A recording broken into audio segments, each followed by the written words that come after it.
Hey y'all, it's your buddy 16-Bit Gambit coming at you with another video, and very excited to say that I had a busy week.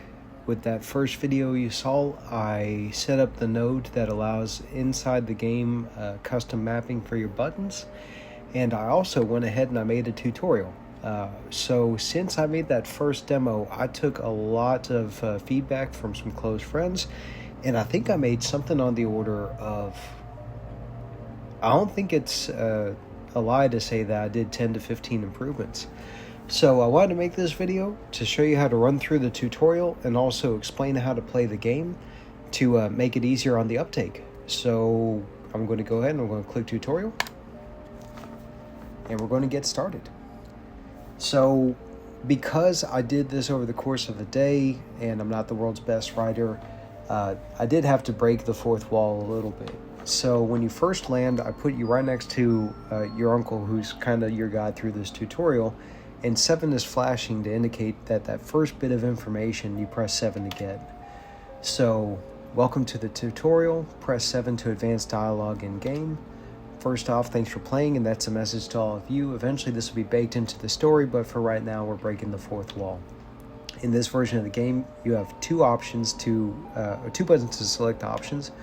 So to select option 1, and generally speaking, to start a dialogue or to pick up an item, you've got either 7 or I on the keyboard or L1 on a controller, and to select option 2 when that comes up is either 8 or the letter O or L2. Also, you can move around in the game on the keyboard using WSAD, or you can use gamepad directional button up, down, left, right. So go ahead and snoop around. And I tried to place occurrences of the uncle so you didn't see 2 of them on the screen at once. Little bit of sarcasm, fancy running into you again. Anyway, good work on using the move buttons. So let's go ahead and move in 2D. Right now all the levels are platformer style, and I've got one enemy that can move like top-down map. I'm going to have more once I can make more art assets, because that was the holdup. Eventually I'll also add top-down. Jumping and running will play an important role. You've seen all the videos where I've been able to control Tony, the main character. To jump, press 2 or period on the keyboard or the bottom gamepad button. Typically that's going to be A or B depending on which company made your gamepad. And then to run, press 3 or question mark on the keyboard, or the right button on the gamepad. That's the other one. So if it's A or B on the bottom, it'll be B or A on the right hand side. Hop on up there and keep learning. So hop up here, just getting you comfortable with hitting the jump button, and can't quite reach it. By the way, you can jump while running. To jump further, just hold the run button. So I'll try that out. I'm holding the run button, and sure enough, I was able to make it. Alright, youngin', stuff is about to get real. We're going to talk self-defense. Do you have some sort of weapon? No? Very irresponsible. An armed society is a polite society and all. Anyway, here's a sword. In order to equip the sword, you can either press P or 9 on the keyboard or the start button on your gamepad, and that'll open the menu. And then in the weapons list, double click on the rusty sword to equip it. So I just pressed 9 because I'm playing with the keyboard, and I got to use the mouse for this part, so I click equip. And here's the rusty sword. I double click it and you can see that my attack went up for the character. And now I just hit exit, or you can hit 9 to exit out of the menu. Once again, here's the uncle.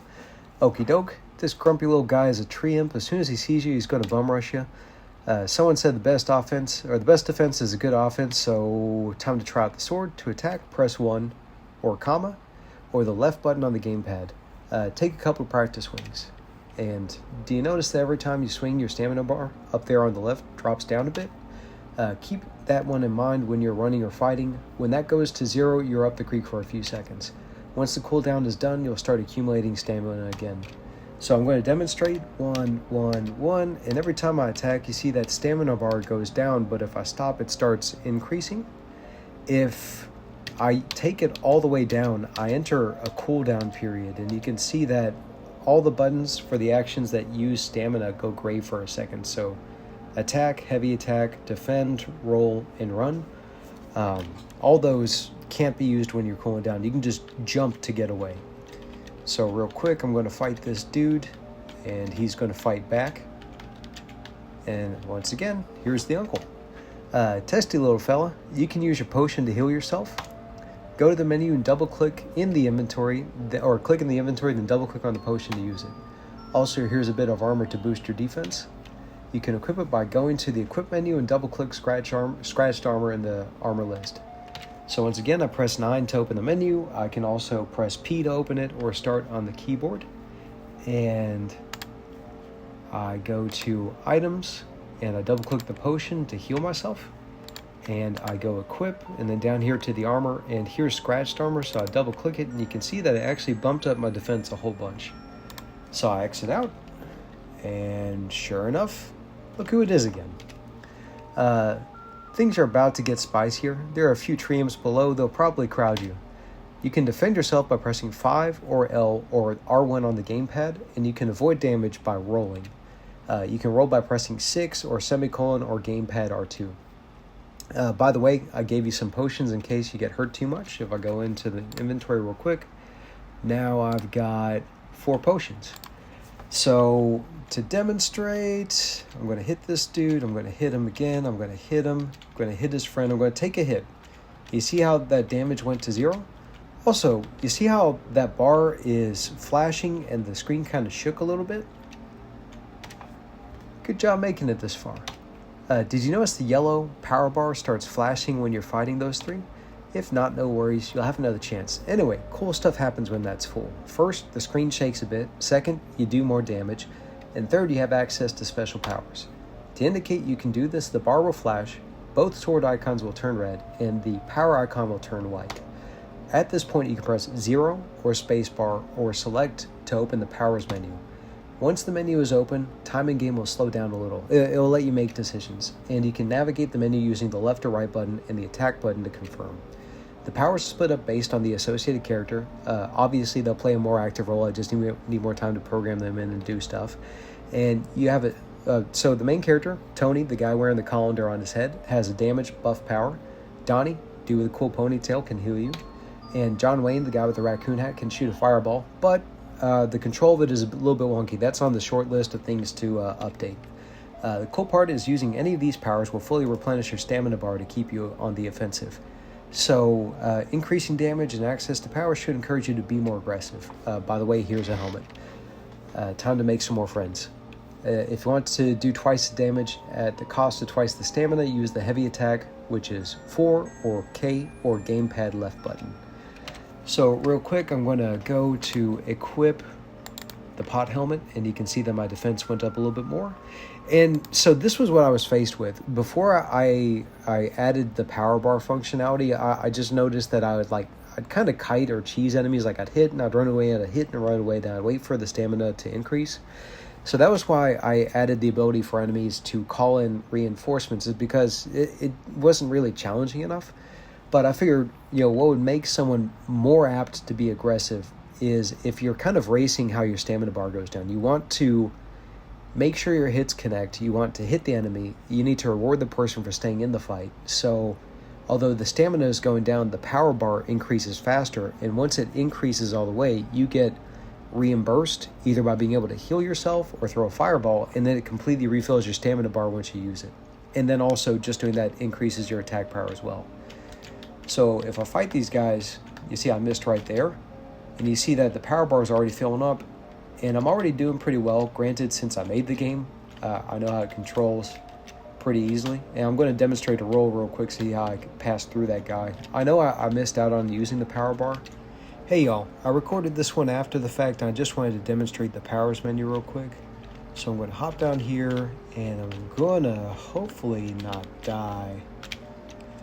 Alright, so I'm fighting, and there's the powers. So I'm going to heal myself. You see how I did that? Granted, I didn't talk as I was doing it because I was nervous. So I'm going to do it again after getting the helmet real quick. So, going to the menu, going to equip the helmet for... Did I talk to him?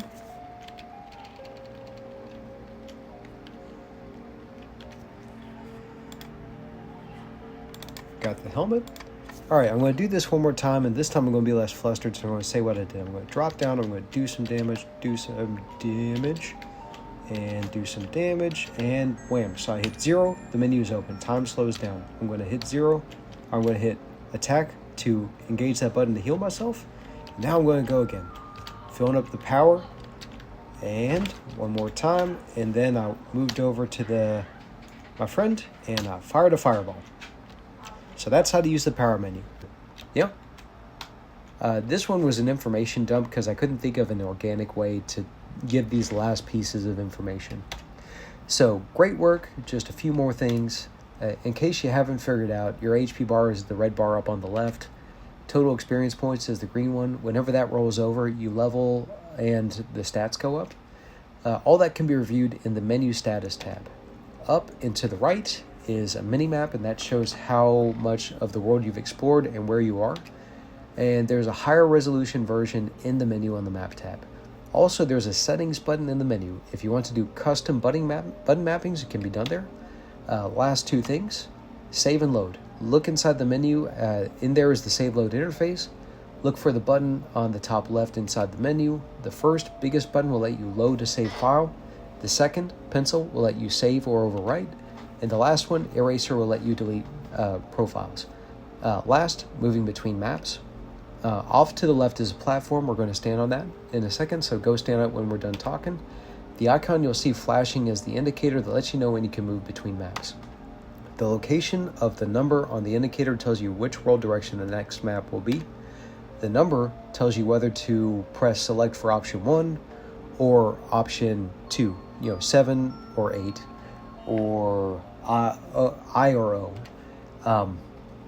So if I come over here, this is what you're going to see when you get to the boundaries of the maps. If there's somewhere to go to transition to another area, this will pop up. So if this was in the game world, I'd know that I'm just going off to the east of the current map that I'm on. Now I'd press 7 to do that. Also, if I press 9 to go back into the menu, this is the status thing. It just lets you see the readout for the character, how much experience you have, what your totals are for your stats. Skills is dead right now. There are other characters that I will eventually incorporate, but for now, Tony is your main guy. Equip is just how you equip your weapons, your armor, or your accessories. Inventory is how you use your items, and here is just reviewing the stuff. I may do away with this one. This could be a little bit redundant. Here is that zoomed in version of the map. I need to make something that looks prettier. This was just the draft I was working with whenever I was making the map node.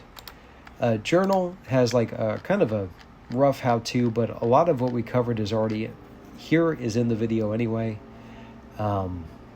Screen diagrams, this is what it should look like whenever you're playing the game. Controller layout, blah. But if you go to settings, you can toggle full screen. If you want to go full screen on your computer, you can set the volume of the game. You can change the box themes for all the boxes, or you can set up your controller configuration by going to custom and then assigning your own inputs, whether it's on the keyboard or your gamepad. And then finally, quit will have you quit out of the game and save. So this plays just like any of your standard RPGs. You want to make sure to save your progress, otherwise when you start the game again, it's not going to be saved for you. So you can save by hitting the pencil, you can erase a profile by hitting the eraser, and if you want to load a file, you double click on this one in order to load that file. But that's the tutorial. If folks are a little bit slow on the uptake, I'll probably do one of like how to go about the first few minutes of the game. I play it too fast because I know where everything is, so I know that there's exploring and there's taking in the world, so it could be a while until you actually get to your first enemy. But for those that made it this far, that first enemy will beat you. That's part of the plot, and the game will reload to where you get and more of the story. It's got to work for the story, but if it's a deal breaker, I'll have to go back and I'll change it. But that's it. Just in time for the weekend. Super excited to try to get more eyes on this so more people can play the game and give me feedback. I had a great 2 weeks. Next thing I'm going to do is probably tie in a couple areas just for exploring that are in the cave area, since I made 4 new enemies for that area. And definitely looking forward to it. So thanks to all of you for being a great audience. If you got any questions or requests, how did I do something? Sure, I'll tell you. But otherwise, I hope you all have a great weekend. And here's my shameless plug. Head on over to itch.io. The link is in the description. And if you're running a Windows machine, go ahead and download yourself a copy of Uncanny Valley, and extract it and try it out. And let me know what you think. Otherwise, y'all be good, and I'll see y'all next time. Bye.